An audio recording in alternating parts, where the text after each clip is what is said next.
All right, we're on video 4 of chapter 11. This is pointers to structs, to structures. I hope when we went over pointers, I didn't give you the impression that they were going to go away totally. They keep popping up because of the dynamic allocation is something that we're going to look into several times. We're going to touch on pointers throughout the semester. Right? Just like last video, I'm using code from the book because it's pretty succinct and demonstrates how pointers to structs are used really well. Right? Here we've got a student struct, and it's got the information you'd expect of any college student: name, ID, the credit hours, and GPA. Right? We're naming this struct student. Next, we've got a prototype here to a function. The function is getData.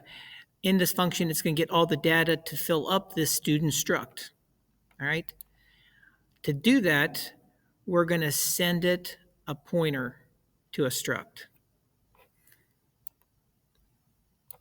Okay. So inside of main, the first thing we're going to do is declare a freshman student. All right, student is the struct, so we're making a student struct and we're naming it freshman. On lines 24 and 25, enter the following student data. The function from up here on line 17, you can see is named getData. We're going to send it the address of freshman. Okay, we declared a student here and we named it freshman. All right, so now we're just going to send it the address of that struct. Remember, right now there's no information in it. It's an empty struct. All right, so we send it the address, and let's go down and look at this. All right, we've got getData. We send it an address, and here's the pointer. We're calling the pointer S. Right, so this S points to freshman student. Right, that's what that S is pointing to. Now, the dereferencing is named a little bit different when we're dealing with structs. And actually, I kind of like it. I like the way it is. If you look in line 43, in 42, I just ask it to enter a student name. And in 43, it's get line. I'm going to CN S arrow name. I like how this looks. This little line and the arrow there, it looks like a pointer, right?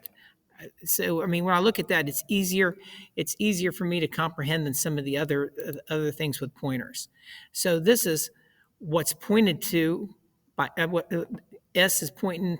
The pointer S is the name, right? The next line, it's the what's pointed to by S, the ID. In line 49, it's the credit hours, and in line 52, it's the GPA. All of these is this pointer that's pointing back to the freshman struct. These are pointers, just think of them as pointers, dereferencing.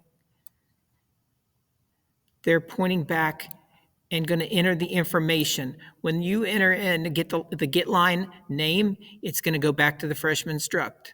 When you enter the ID, it's going to go back to the struct. Right? So there's no return. This is a void. You're not returning a value. You're entering directly with this function. You're entering directly into the student freshman struct by using pointers. The only thing really new here is this method of using this arrow to enter the information. But let's go ahead and run this just to see.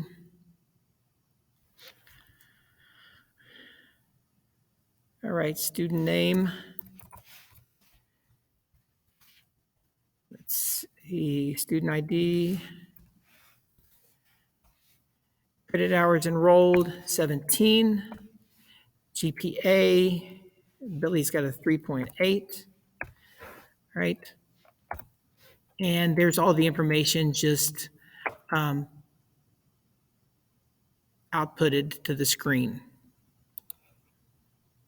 All right. Take a look at this. Like you said, this isn't a rocket science, but it's not intuitive either. All right. The code itself is on page 638. I think it depends on what version you're using, but it's program 11.8 if you want to follow along, if you want to type this in yourself.